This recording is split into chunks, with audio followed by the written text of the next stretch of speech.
ಅದೃಷ್ಟ ಯಾವಾಗ ಹೇಗೆ ಕುಲಾಯಿಸುತ್ತೆ ಅಂತ ಹೇಳೋದು ಬಹಳ ಕಷ್ಟ.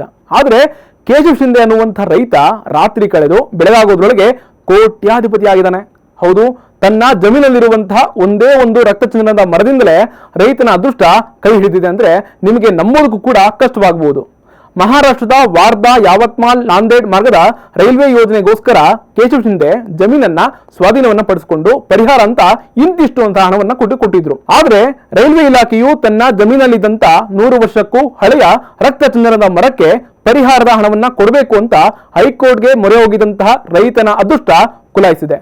ಸದ್ಯ ಖಾಸಗಿ ಸಂಸ್ಥೆಯಿಂದ ಈ ಮರವನ್ನ ವ್ಯಾಲ್ಯೂಯೇಷನ್ ಮಾಡಿಸಿದಾಗ ಬರೋಬ್ಬರಿ 4,97,00,000 ಬೆಲೆ ಬಾಳುತ್ತೆ ಅಂತ ಗೊತ್ತಾಗಿದೆ. ಹೈಕೋರ್ಟ್ ನಲ್ಲಿ ನಡೆದಂತಹ ಅರ್ಜಿ ವಿಚಾರಣೆಯ ಟೈಮ್ನಲ್ಲಿ ರೈತನಿಗೆ ತಕ್ಷಣ ಪರಿಹಾರದ ಹಣವನ್ನ ಕೊಡಬೇಕು ಅಂತ ಹೈಕೋರ್ಟ್ ಪೀಠ ಆದೇಶವನ್ನ ಕೊಟ್ಟಿದೆ. ಅದರಂತೆ ಕೇಂದ್ರ ರೈಲ್ವೆ ಇಲಾಖೆಯು ಬಾಂಬೆ ಹೈಕೋರ್ಟ್ನ ನಾಗ್ಪುರ ಪೀಠದಲ್ಲಿ 1 ಕೋಟಿ ರೂಪಾಯಿ ಠೇವಣಿಯನ್ನ ಇಡಲಾಗಿದೆ. ಅದರಲ್ಲಿ 50 ಲಕ್ಷ ರೂಪಾಯಿ ಹಣವನ್ನ ರೈತನಿಗೆ ಕೊಟ್ಟಿದ್ದು, ಈ ಮರದ ಮೌಲ್ಯಮಾಪನ ಎಲ್ಲ ಆದ ಮೇಲೆ ಉಳಿದಂತಹ ಪರಿಹಾರದ ಹಣ ಕೂಡ ರೈತ ಕೇಶವ್ ಶಿಂದೆಗೆ ಕೈ ಸೇರುತ್ತೆ.